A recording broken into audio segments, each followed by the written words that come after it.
ठरलं तर मग या मालिकेच्या पुढील काही येणाऱ्या भागांचे अपडेट जाणून घेऊया आपल्या आजच्या या व्हिडिओमध्ये। चला तर मग सुरुवात करूया आपल्या आजच्या या व्हिडिओला। तर आता आपण इथे पाहणार आहोत की अर्जुन सायली आता प्रियाचा खोटारडेपणा रविराज काकांच्या समोर आणणार। त्याचबरोबर आता अर्जुन सायलीला प्रिया नक्की किल्लेदार आणि सुभेदार यांच्या घरात का घुसली याचं सत्याचा सुद्धा उलगडा होणार आणि हे सगळं महिपतच त्यांना सांगणार। आता नेमकं कसं कसं काय काय घडतं, कसा गोष्टींचा उलगडा होत जातो हे बघण्यासाठी व्हिडिओ शेवटपर्यंत पहा। तर आता आपण इथे पाहिलं आहे की अर्जुनने सायलीला तो रिपोर्ट दाखवला आहे ज्यामध्ये आता त्यांना दोघांनाही ही गोष्ट क्लिअर झाली आहे की प्रियाचं ब्लड ग्रुप हे AB पॉझिटिव्ह असल्यामुळे प्रिया ही रविराज किल्लेदार यांची मुलगी नाहीच आहे। त्यानंतर मग आता लगेचच अर्जुन म्हणत असतो याचा अर्थ एवढे दिवस तन्वी म्हणून जी मुलगी रविराज काकाच्या घरामध्ये वावरत होती ती खोटं बोलत होती, ती तन्वी नाही आहे। त्यावर सायली म्हणते पण एका अर्थी हे जे झालं ते बरंच झालं, कारण तसंही प्रिया हिने रविराज काका आणि प्रतिमा आत्या यांना लाज आणली होती। त्या दोघांमधले चांगल्यापैकी एकही गुण प्रियाच्या अंगी तर नव्हताच, पण प्रिया कमीत कमी खोटं का होईना पण चांगलं वागण्याचा प्रयत्न करतच नव्हती। प्रियामुळे त्यांना खूप मनस्ताप झालेला आहे आत्तापर्यंत, त्यामुळे ती त्यांची मुलगी नाही आहे हेच एका अर्थी बरं झालं। पण आता आपण या सर्व गोष्टींना रविराज काकांच्या कानावर घातल्या पाहिजे, नाही म्हणजे एवढे दिवस जी मुलगी त्यांच्या भावनांबरोबर खेळली, ज्या मुलीमुळे त्यांना एवढा मनस्ताप झाला ती मुलगी त्यांची नाहीच आहे। त्यांची मुलगी एवढी नालायक नाही आहे, त्यांच्या मनातनं ही अपराधीपणाची भावना तरी कमीत कमी निघून जाईल। काय वाटतं तुम्हाला? त्यावर अर्जुन म्हणतो की नाही तुझं बरोबर आहे, सिनियरजवळ ह्या सर्व गोष्टींबद्दल चर्चा तर केलीच पाहिजे, कारण एवढे दिवस तो सुद्धा शांत आहे याचा अर्थ नक्की त्याला सुद्धा अंधारात ठेवूनच या सर्व गोष्टी करण्यात आलेल्या आहेत। सायली म्हणते मग आपण कधी सांगायच्या या सर्व गोष्टी रविराज काका आणि प्रतिमा आत्यांना? त्यावर अर्जुन म्हणतो नाही, प्रतिमा आत्याला सध्या तरी आपण यातलं काहीही सांगू शकत नाही बायको, कारण तुला माहिती आहे ना प्रतिमा आत्याची तब्येत सध्या किती नाजूक आहे। उगाच जर तिला या सर्व गोष्टी समजल्या तर कदाचित तिला या सगळ्यामुळे आणखीन जास्त त्रास होऊ शकतो, म्हणूनच आपण सध्या या सर्वाबद्दल फक्त एकट्या सिनियरजवळ डिस्कस करूया, त्याला आपण या सर्व गोष्टी व्यवस्थित सांगून टाकूया। त्यावर सायली म्हणते ठीक आहे, आपण एक काम करू, आपण लवकरात लवकर रविराज काकांच्या कानावरती ह्या सर्व गोष्टी घालू आणि आपल्याला जितक्या लवकर त्यांना हे सगळं सांगता येईल तितक्या लवकर आपल्याला प्रियाच्या खोट्याचा पर्दाफाश करता येईल, तितक्या लवकर आपण प्रियाला जगासमोर एक्सपोज करू शकू, सगळ्यांना सांगू शकू की ही खरी तन्वी नाही आहे म्हणून। त्यावर अर्जुन म्हणतो नाही, एवढंच करून आपल्याला थांबता येणार नाही, आपल्याला आणखीन काहीतरी धागेदोरे शोधावे लागतील, आणखीन काहीतरी पुरावे गोळा करावे लागतील। त्यावर सायली म्हणते ठीक आहे, आपण जमेल तितके प्रयत्न करू, आपण प्रियाला एक्सपोज करूच आणि काहीही झालं तरी प्रिया ह्या घरात का आली, तिचं नक्की इंटेन्शन काय आहे, कशासाठी आणि काय मिळालं तिला आपल्या रविराज काकांना आणि प्रतिमा आत्याला फसवून, ह्या सर्व गोष्टींच्या मुळापर्यंत आपण पोहोचूच। मग सायली ही अर्जुनला म्हणते आपण उद्याच जायचं का रविराज काकांच्या घरी? अर्जुन म्हणतो ठीक आहे, आपण उद्याच जाऊया, पण एक गोष्ट लक्षात ठेव, घरातनं बाहेर पडताना आपण घरातल्यांना किंवा इतर कोणालाही आपण कुठे जातो हे सांगायचं नाही, कारण आपल्याकडे भिंतींनाही कान आहेत। त्यावर सायली म्हणते कळलं मला। त्यानंतर सायली आणि अर्जुन सकाळी घराबाहेर पडताना प्रतिमा आत्या आणि रविराज काकांकडे जातोय असं न सांगता आम्ही जरा फिरायला चाललोय असं सांगतात आणि दोघंही आता घरातनं बाहेर पडतात। मग आता ते दोघं थेट रविराज काकांच्या घरी येतात। त्यानंतर अर्जुन रविराज काकांना म्हणू लागतो मला तुमच्याशी एका महत्त्वाच्या विषयावर बोलायचं आहे। मग रविराज काका आणि अर्जुन त्याचबरोबर सायली या तिघांची चर्चा सुरू होते। आता अर्जुन रविराज काकांना सांगत असतो सिनियर एवढे दिवस ही नालायक मुलगी आपली आहे, आपलीच मुलगी आपल्याबरोबर वाईट वागते, क्रूर वागते, आपल्या मुलीला कसलीही पर्वा नाही आहे, ही तुझ्या मनात जी अपराधी भावना आहे ना ती आता कायमची नष्ट करून टाक। त्यावर रविराज काका म्हणतात अर्जुन मी समजलो नाही तुला काय बोलायचं आहे ते। त्यावर अर्जुन म्हणतो सिनियर मला तुला हेच सांगायचं आहे की काल तन्वी प्रतिमा आत्याला रक्त द्यायला आली नाही, कारण प्रतिमा आत्या आणि तन्वीचा रक्तगट मॅचच होत नाही। त्यावर रविराज काका म्हणतात हे कसं शक्य आहे? त्यावर अर्जुन म्हणतो हे सहज शक्य आहे सिनियर, कारण ती मुलगी मुळात तन्वी नाहीच आहे। आता हे ऐकून रविराज काकांना खूप मोठा धक्का बसलेला असतो। अर्जुन म्हणत असतो सिनियर मला माहिती आहे हे सर्व कळाल्यानंतर तुला खूप मोठा धक्का बसलाय, तुला त्रास झालाय, पण सत्य हेच आहे, तुला आठवतंय आम्ही आपल्या घराबाहेर ब्लड डोनेशन कॅम्प ठेवला होता, तो आम्ही तन्वीचं ब्लड ग्रुप चेक करण्यासाठीच ठेवला होता। त्यावर अर्जुन म्हणतो याचा अर्थ एवढे दिवस ही मुलगी खोटं बोलत राहिली माझ्याबरोबर, या मुलीने माझी फसवणूक केली, माझ्या भावनांचा हिने बाजार मांडला, खेळ केला या सर्व गोष्टींचा. मी या मुलीला सोडणार नाही, हिला चांगली जन्माची अद्दल घडवणार आहे मी.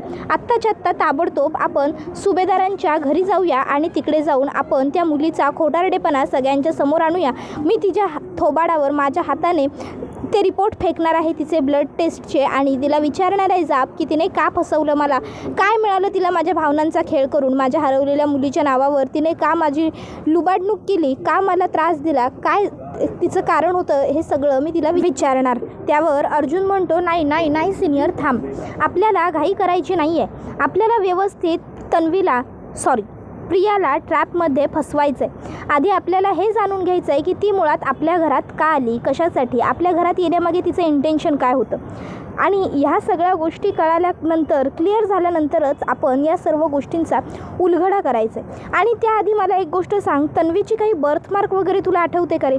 त्यावर रविराज काका म्हणतात की तन्वी जेव्हा जन्माला आली तेव्हा तिच्या उजव्या पायाच्या तळवावरती म्हणजे तुळशीपत्राची खून होती आणि तिच्या एका खांद्यावरती म्हणजे एकदम असा बारीक रक्तासारखा लाल रंगाचा डॉट होता.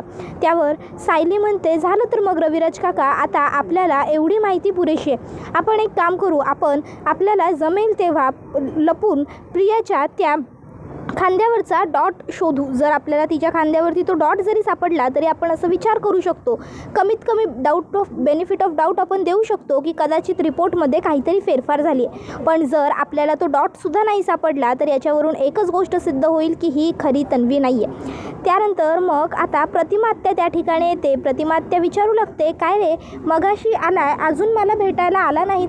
सायली, एरवी तर तू लगेच किचनमध्ये येतेस पहिली, मग आज काय झालं, आज इथे कसली एवढी चर्चा रंगली आहे आणि काही सिरियस तर नाही आहे ना? रविराज, काय झालं, कशाबद्दल एवढं तुम्ही बोलताय सगळेजण? त्याबरोबर मग आता सगळेच जण गप्प होतात. प्रतिमात्या म्हणते काही सिरियस डिस्कशन सुरू होतं का इथे, मी येऊन डिस्टर्ब केलं का? त्यावर सायली लगेचच सगळं सावरून घेत म्हणते नाही नाही अहो आत्या, कसलं सिरियस आणि कसलं काय, कालची जी धुळवड झाली ना त्याबद्दलच आम्ही सगळे बोलत होतो. या ना तुम्हीसुद्धा या, तुम्ही पण बसा, आपण सगळे मिळून गप्पा मारूया या. त्याबरोबर मग सगळेच विषय बदलतात आणि आता सायली म्हणत असते खरंच किती दिवसांनी एवढी मज्जा केली नाही आपण, नाहीतर ह्या काही दिवसांमध्ये आपल्या घरात फक्त टेन्शनचंच वातावरण होतं. आणि प्रतिमात्या, ते सगळं तुम्ही सोडा, तुम्ही आता स्वतःच्या तब्येतीची सगळ्यात जास्त काळजी घ्यायची आहे. तुम्ही बघितलं ना तुम्ही किती काळजी घेत नाही, स्वतःची काळजी घेण्याच्या बाबतीत हलगर्जीपणा करता, म्हणून तुम्हाला त्रास झाला ते. प्रतिमात्या म्हणते हो ग बाई हो, रविराजनी सुद्धा आम्हाला हे किती वेळा सांगितलं आणि आता तूच ते सुद्धा रिपीट सांगितलंस. मी आता यापुढे स्वतःची नक्की काळजी घे. बरं आता तुम्ही सगळेजण बसा, मी एक काम करते, गरमागरम कॉफी घेऊन येते तुम्हा सगळ्यांसाठी. आणि मग प्रतिमा तिकडनं निघून जाते. प्रतिमा तिकडनं गेल्यावर लगेचच रविराज काका म्हणतात मला एक गोष्ट कळत नाही आहे, आता आपण त्या प्रियाबद्दलचे सगळे पुरावे कसे मिळवणार, ती खोटारडी आहे हे कसं सिद्ध करणार, आणि मुळात तिला आपल्या घरात कोणी घुसवलं हे कसं शोधून काढणार, तिला कसं माहिती तन्वी आमची मुलगी होती, तन्वी हरवली होती, किंवा तन्वीच्या गळ्यात जे लॉकेट आहे ते तिच्याकडे कसं आलं, ह्या सर्व गोष्टींचा उलगडा कसा होणार. त्यावर अर्जुन म्हणतो एक पर्याय आहे सिनियर, तन्वी म्हणजेच खोटी तन्वी आणि तो महिपत आणि नागराज ह्या तिघांची एक टीम होती. म्हणजे नक्कीच या सगळ्याबद्दल नागराज आणि महिपतला काहीतरी माहीत असणार. नागराज तर आपली मदत करणार नाही, पण महिपत कदाचित आपली मदत करू शकतो. मग आपण महिपतचाच वापर करून घ्यायचा, आपण महिपतला जाब विचारायचा आणि महिपतकडनंच सत्य काढून घ्यायचं. महिपतच आपल्याला आता ह्या प्रियाच्या खोटारडेपणापर्यंत पोहोचवू शकतो आणि त्यानंतर पुढे आणखीन आपण काय करायचं हे ठरवूही शकतो. त्यावर मग रविराज काका म्हणतात नक्की असं वाटतंय का तुला? त्यावर अर्जुन म्हणतो हो सिनियर, माझ्या हातात एक अशी दुःखी नस आहे ना महिपतची की त्यानंतर महिपत सगळं काही गपचूप बोलेल मी ती दाबल्यावर. त्यावर रविराज कुठली विचारतात तर अर्जुन म्हणतो ती तुला तिथे गेल्यावर समजेलच. आता सायलीसमोर अर्जुन काहीही बोलणं टाळतो. त्यावर रविराज काका म्हणतात अरे मग चांगलीच गोष्ट आहे ना, उगाचच्या उगाच आपण इथे वेळ वाया कशाला घालवतोय, थेट तिकडे जाऊया आणि त्या महिपतच्या नरड्यावर बसून त्याच्याकडनं सर्व सत्य वधवून घेऊया. आतापर्यंत ह्या मुलीने जी काही माझी फसवणूक केली आहे ना त्यासाठी मी हिला कधी माफ तर करणार नाहीच, पण हिला चांगली शिक्षा होईल याचीसुद्धा मी तरतूद करणार आहे. इतक्यात त्या ठिकाणी प्रतिमात्या येतात. प्रतिमात्यांच्या हातामध्ये कॉफीचे पुढे मग असतात दोन. प्रतिमा आत्या म्हणतात, अरे तुम्ही दोघं कुठे निघालात? हे काय, तुम्हाला दोघांना कॉफी आवडते म्हणून मी तुमच्यासाठी कॉफी बनवली आणि माझ्यासाठी आणि सायलीसाठी चहा बनवायला जात होते. त्यावर लगेचच आता ते दोघंही काहीच बोलत नाही. मग सायली म्हणते, प्रतिमा आत्या, अहो त्या दोघांनाही अचानक कोणाचा तरी फोन आला आणि महत्त्वाच्या एका केससाठी त्यांना बाहेर जावं लागते. मी काय म्हणते, तुम्ही 2 कॉफीचे एवढे छान मग आणले तर आपण दोघीच घेऊयात नाही कॉफी. आणि तसंही नेहमी चहा पितो म्हणून आजही चहाच प्यायला पाहिजे असं काही नाही आहे की. कधीतरी काहीतरी वेगळं ट्राय करूया. अहो तुम्ही जा, रविराज काका तुम्ही या, काळजी करू नका, मी आहे प्रतिमा आत्यांबरोबर. मग आता ते दोघंही तिकडनं निघून जातात. त्यानंतर सायली आणि प्रतिमा आत्या छान गप्पा मारत बसतात. आता अर्जुन आणि रविराज काका बघता पोहोचलेले असतात पोलीस स्टेशनला. नेहमीप्रमाणे रितसर परवानगी घेऊन अर्जुन आणि रविराज काका महिपतला भेटण्यासाठी सेलमध्ये येतात. आणि त्यानंतर मग आता महिपतला अर्जुन म्हणू लागतो की हे बघ महिपत, आजही इथे मी तुला काही प्रश्नांची उत्तरं मागायला आलो, पण यावेळी मला तुझ्याकडनं उत्तरं अगदी पटापट आणि सरळ शब्दात हवी आहेत. नाही, गेल्या वेळी तुमच्याच घरात अंधार आहे, तुम्ही अंधारात चाललाय, उजेड घरात आहे वगैरे वगैरे काहीतरी अशी फालतू बडबड केली होतीस. तशी यावेळी बडबड न करता आम्हाला पटापट उत्तरं द्यायची. आम्हाला एक गोष्ट तर कळून चुकली आहे, ती म्हणजे प्रिया, जिला तुम्ही तन्वी म्हणून आणलं होतं ती तन्वी नाही आहे. पण मग ती कोण आहे आणि तिला तुम्ही घरात आमच्या का पेरलं आणि ती मुळात घरात आलीच कशी, तिला कोणी सपोर्ट केला, ह्या सर्व गोष्टी सांग. आधी तर महिपत नाटक करतो. मग अर्जुन त्याला म्हणतो, लक्षात आहे ना साक्षीचे फोटो माझ्याकडे अजूनही सेव्ह आहेत ते. नाही, जर तू मला काही नाही सांगितलंस ना तर मी साक्षी जिवंत हे पोलिसांना सांगेनच. आणि तू जरी तिला इकडनं पळवून लावलं असलंस तरीसुद्धा मी अर्जुन सुभेदार आहे, माझ्याकडे काहीही अशक्य नाही आहे. मी ठरवलं तर मी पाताळात नाही तिला शोधून काढेन. मग मात्र आता महिपत घाबरतो आणि महिपत म्हणतो, सगळं सांगतो. आणि मग आता तो सांगायला सुरुवात करतो की ती पोरगी खरी तन्वी नाही आहे, त्या पोरीचं नाव प्रिया आहे, प्रिया मधुकर. त्या वात्सल्य आश्रमातच ती पोरगी राहायची. तिला पैशांची खूप चटक होती आणि तुमच्या त्या नालायक भावाला नागराजला तुमच्या म्हणजे रविराजांच्या प्रॉपर्टीची हाव होती. म्हणून मग रविराजची प्रॉपर्टी मिळवण्यासाठी एकमेव पर्याय म्हणजे तन्वी, रविराजची मुलगी. नागराजला हे माहिती होतं की पोरगी सापडल्याबरोबर रविराज सगळी प्रॉपर्टी पोरगीच्या नावावर करणार. मग ती सगळी प्रॉपर्टी त्यानं त्या प्रियाच्या नावावर केली असती. मग त्या नागोबानं त्या प्रियाकडनं ती सगळी प्रॉपर्टी स्वतःच्या नावावर करून घेतली असती. असा त्या नागराजचा डाव होता. पण घडलं मात्र सगळं उलटंच. विचित्र झालं आणि त्यामुळं नाग्याला काही पण प्रॉपर्टी वगैरे मिळाली नाही. आणि त्या प्रियाचा तिचा काही एक प्रश्न नाही आहे तुमच्या घराण्याशी, ना ती तन्वी आहे ना ती एक चांगली पोरगी आहे, काहीच नाही. त्याबरोबर आता हे कळल्यावर मग मात्र अर्जुनला खूप मोठा धक्का बसतो. अर्जुन म्हणतो, गुड, व्हेरी गुड. त्यानंतर मग अर्जुन आणि रविराज काका तुरुंगातनं बाहेर येतात. आता अर्जुन हा रविराज काकाला म्हणतो, सिनियर, मला सायलीने मेसेज केला होता, तिने सांगितलं आहे की ती प्रतिमा आत्याकडनं कधीच घरी जायला निघाली. मग मी सुद्धा आता डायरेक्ट घरीच जातो. सायली माझी वाट बघत असेल, काय झालं काय नाही, एकदा कधी जाऊन तिला सगळं सांगतोय असं मलाही झालं आहे आणि तिलाही झालं असेल की कधी एकदा माझ्याकडनं सगळं ऐकते. तू एक काम कर, तू तुझ्या गाडीने घरी जा, मी काय करायचं ते बघतो, कॅब किंवा ओला वगैरे काहीतरी घेऊन मी सध्या घरी जातो. त्यानंतर अर्जुन घरी आल्यावर सायली तर अर्जुनची चातकाप्रमाणे वाट बघत असते. अर्जुन आल्यावर सायली लगेच अर्जुनला म्हणते, अहो काय झालं तिकडे, काय बोलला महिपत? महिपतने सगळं काही सांगितलं का? महिपतला माहिती होतं का हे सगळं कोणी केलं होतं, का केलं होतं, कशासाठी केलं होतं? अहो बोला ना काहीतरी, तुम्ही गप्प का आहात? रविराज आणि मी जाऊन महिपतला भेटलो, महिपतला सगळे प्रश्न विचारले आणि महिपतने उत्तरंसुद्धा दिली असं अर्जुन म्हणतो. सायली म्हणते, काय झालं, काय सांगितलं त्याने? त्याबरोबर मग अर्जुन सांगू लागतो की त्याने हेच सांगितलं की प्रिया ही खरी तन्वी नाही आहे, ही गोष्ट त्याला खूप आधीपासून माहीत होती आणि तिला ह्या घरात आणणारी व्यक्ती दुसरी तिसरी कोणीही नसून नागराज किल्लेदारच आहे. नागराज काकाला रविराज काकाची प्रॉपर्टी हवी होती आणि त्यासाठी त्याने त्या प्रियाचा वापर केला. त्याला वाटत होतं की तन्वी घरात परत आल्यावर रविराज काका सगळी प्रॉपर्टी तन्वीच्या म्हणजे स्वतःच्या मुलीच्या नावावर करेन आणि मी ती प्रॉपर्टी प्रियापासून हिसकावून घेईन. पण मला एक गोष्ट क्लिअर झाली की या सगळ्यामध्ये प्रियाला फक्त पैसा मिळणार होता, पैशासाठी तिने हे सगळं केलं. पण मग दुसरी गोष्ट ती म्हणजे अशी की प्रियाला लग्न करायची अश्विनबरोबर काय गरज होती, ती आपल्या घरात का घुसली? त्यावर सायली म्हणते, अर्थात पैशांसाठी, प्रॉपर्टीसाठी. हे बघा, नागोबाने तिला पैसे दिले असते, पण देऊन देऊन किती दिले असते? कधी ना कधीतरी तिचे पैसे संपलेच असते. जर बसून खाल्ली तर समुद्राची रेतीही पुरत नाही, ही गोष्ट प्रियाला अजिबात अगदी व्यवस्थित माहिती आहे. म्हणूनच प्रियाने काय विचार केला, प्रियाने विचार केला एक घर आपल्या हातातून कटलं तर दुसरं तर आपल्या हातात असलं पाहिजे, म्हणून हे सगळं तिने केलं. त्यावर अर्जुन म्हणतो मग आता आपण प्रियाला एक्सपोज करायचं का? त्यावर सायली म्हणते नाही. आणखीन एक गोष्ट बाकी आहे. रविराज काकांनी तिच्या खांद्यावरती जी बर्थमार्क सांगितली होती ती बर्थमार्क आपल्याला शोधून काढायची आहे. मग सायली अर्जुन विचार करतात ते कसं करायचं, काय करायचं. त्यावेळी अर्जुन सायलीला म्हणतो कालच नाही का तिने बालपणीची आठवण काढली होती, मग आता आपण त्याचाच फायदा करून घ्यायचा. मग सायली, अर्जुन, रविराज, प्रतिमा, प्रिया, अश्विन, सुमन, त्याचबरोबर प्रतिमात्या, प्रताप, कल्पना, पूर्णा जे सगळे बसलेले असताना आता अर्जुन एका खेळाची आठवण काढतो आणि म्हणत असतो तन्वी तुला आठवतं आहे का लहान असताना आपण काय खेळायचो, लहान असताना आपण नेहमी किती मज्जा करायचो. त्यावर प्रिया म्हणते हो हो हो आठवतं आहे ना, आठवतं आहे. त्यावर अर्जुन म्हणतो काय खेळायचो गं आपण.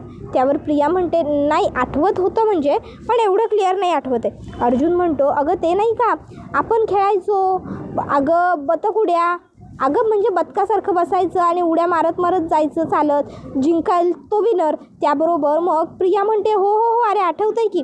मग अर्जुन सायली एकमेकांकडे बघतात. खरं तर अर्जुनने असा कुठलाही खेळ कधीही खेळला नव्हता आणि तो आता प्रियाबरोबर खोटं बोललेला असतो. त्यानंतर सायली अर्जुनला तर कन्फर्मच क्लिअर होतं की ही नक्कीच यांची मुलगी नाही आहे, तर ही एवढे दिवस यांच्याजवळ खोटं बोलते आहे. मग सायली म्हणते की आता आपण प्रियाला सोडायचं नाही, आपण तिला जन्माची अद्दल घडवायची. अर्जुन म्हणतो घडवायचीच. त्यावर सायली म्हणते या सगळ्यामध्ये ना मला एकमेव व्यक्तीचं खूप जास्त वाईट वाटतं आहे आणि ते म्हणजे बिचारे अश्विन भाऊजी. अश्विन भाऊजींचा बघा ना या सर्वामध्ये काहीही संबंध नाही आहे आणि काहीही दोषसुद्धा नाही आहे. ते बिचारे किती मनापासून सगळं करता आहेत. त्या बिचाऱ्यांना माहीतच नाही आहे की ते ज्या मुलीवरती एवढं निस्वार्थ प्रेम करतायत ती त्या लायकच नाही आहे. त्यावर अर्जुन म्हणत असतो आपण त्याला समजावण्याचा खूप प्रयत्न केला बायको, आपण त्याला पाऊल लढत राहिलो, पण त्या प्रत्येक वेळी त्याने आपला अपमान केला आणि त्याने आपल्याला सोडून दिलं. मग असं असताना आपण तरी एवढा विचार का करायचा. सायली म्हणते अहो असं काय बोलताय, अश्विन भाऊजी सख्खे धाकटे भाऊ आहेत तुमचे. त्यावर अर्जुन म्हणतो हो मला मान्य आहेच, त्याला समजून घेण्यासाठी, त्याला सपोर्ट करण्यासाठी, त्याच्या पाठीमागे उभा राहण्यासाठी मी आहेच, पण उगाचच्या उगाच मी प्रियाचा खोटारडेपणा टॉलरेट करणार नाही. आणि तसंही कोर्टाचा आणि वकिली पेशाचा नियम आहे, 100 अपराधी सुटले तरी चालतील पण एका गुन्हेगाराला शिक्षा होता कामा नये. अगदी तसंच प्रियाने रविराज काका आणि प्रतिमातेच्या बाबतीत केलं आहे. तिने फक्त त्यांची फसवणूक केली, पण आता मला तिची ही फसवणूक उघड करायची. त्याबरोबर दुसऱ्या बाजूला प्रियाला मात्र टेन्शन आलेलं असतं की मी माझं ब्लड कोणाला दिलं. आता माझ्या ब्लडमुळे सायली अर्जुन माझ्यापर्यंत पोहोचू तर शकणार नाही ना, त्यांना खरं सगळं कळाले तर नसेल ना, त्यांनी माझ्या त्या रक्ताचा काही चुकीचा वापर तर केला नसेल ना, नेमकं काय घडलं असेल काय नाही असा विचार प्रिया करू लागते. त्याबरोबर आता हा व्हिडिओ इथेच संपतो. व्हिडिओ आवडला असेल तर व्हिडिओला लाईक करा, चॅनलवर नवीन असाल तर चॅनलला सबस्क्राईब करा आणि बेल आयकॉन आठवणीने प्रेस करा, जेणेकरून तुम्हाला पुढच्या प्रत्येक व्हिडिओचं नोटिफिकेशन मिळत जाईल आणि सर्व व्हिडिओंचा आनंद हा अगदी उत्तम पद्धतीने घेता येईल. चला तर मग प्रेक्षकांनो आजच्या पुरतं इथेच थांबूया. पुढचा व्हिडिओ येईपर्यंत या व्हिडिओचा छान पद्धतीने आनंद घेत राहा. तुम्हाला ठरलं तर मग ही मालिका कशी वाटते हे आम्हाला कमेंटमध्ये नक्कीच सांगा. टाटा बाय बाय, धन्यवाद, take care all of you.